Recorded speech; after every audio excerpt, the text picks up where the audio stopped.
घोसी के घमासान में समाजवादी पार्टी ने अपने अंदाज में जीत हासिल की, लेकिन ये लड़ाई सपा के लिए इतनी आसान भी नहीं थी, क्योंकि लड़ाई सपा को अपनी सीट बचाने के लिए लड़नी थी। वहीं समाजवादी पार्टी के लिए घोसी केवल पूंजी बचाने की लड़ाई नहीं थी, उसके सियासी रणनीति और संभावनाओं के निवेश का रिटर्न भी जांचा जाना था। पार्टी ने 2024 के चुनाव के लिए अपनी उम्मीदों का पूरा दारोमदार पीडीए यानी पिछड़ा, दलित और अल्पसंख्यक कार्ड से जोड़ रखा है। ऐसे में पीडीए बहुल सीट पर सवर्ण उम्मीदवार को चेहरा बनाने को लेकर भी अंदर बाहर सवाल थे, लेकिन पीडीए संग स्थानीय चेहरे की रणनीति सपा के लिए कारगर साबित हुई।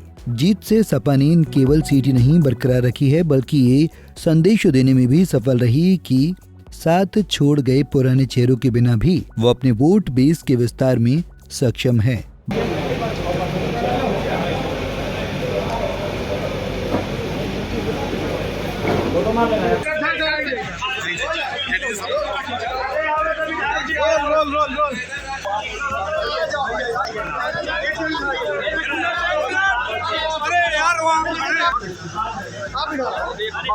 बता दें कि यूपी के 2022 के विधानसभा चुनाव में घोसी की सीट को 22,000 वोटों से जीता था।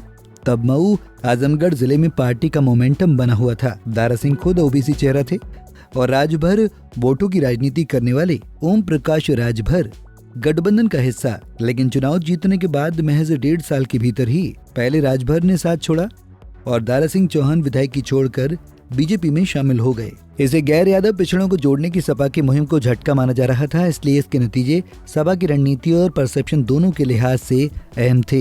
यही वजह थी कि पार्टी ने सुधाकर सिंह के तौर पर अपने पुराने चेहरे पर दांव लगाया और उसे सहानुभूति का लाभ मिला और सवर्ण वोटरों में भी हिस्सेदारी बढ़ी। स्थानीय बनाम बाहरी के मुद्दे को भी हवा देना काम कर गया। वहीं 2019 में हुए उपचुनाव में सुधाकर सिंह 1800 से भी कम वोटों से हार गए थे, जबकि सपा का सिंबल नामांकन तक पहुंच ही नहीं पाया था। इस बार पार्टी नेतृत्व ने गलतियों से सबक लिया। इसके साथ ही लखनऊ में बैठकर अपील करने के बजाय अखिलेश यादव मौके पर प्रचार करने गए तो शिवपाल यादव ने पूरे चुनाव पर घोसी में ही कैंप किया। मानो शिवपाल यादव ने घोसी को अपना घर बना लिया।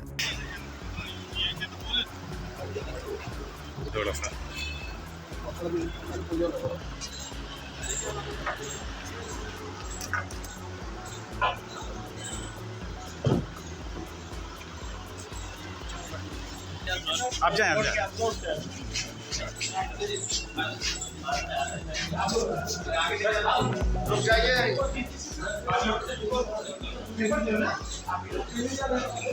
मैनपुरी की तरह पार्टी के बड़े छोटे स्थानीय नेताओं ने मिलकर पसीना बहाया और मतभेद किनारे रखा।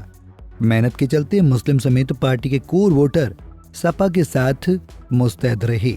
इसका अंदाजा इससे लगाया जा सकता है कि वहां चुनाव में उतरे 2 मुस्लिम चेहरे कुल मिलाकर 4500 वोट ही पा सके।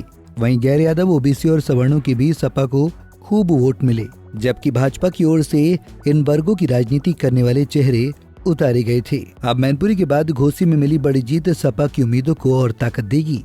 पूर्वांचल के जातीय कुरुक्षेत्र में नामी क्षत्रपों के बिना अलग अलग वोट समूहों में हिस्सेदारी के जरिए सपा ने यह दिखा दिया है कि 2022 में उसे मिले वोट महज तुक्का नहीं थे।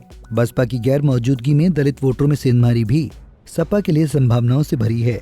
ये एक इशारा भी है कि अगर विपक्ष एकजुट रहा तो बीजेपी से चुनौती आसान हो जाएगी। इसलिए इस नतीजों के बाद विपक्षी एकता की बहस और तेज होगी और सपा की इस गठबंधन की अगुवाई की दावेदारी भी।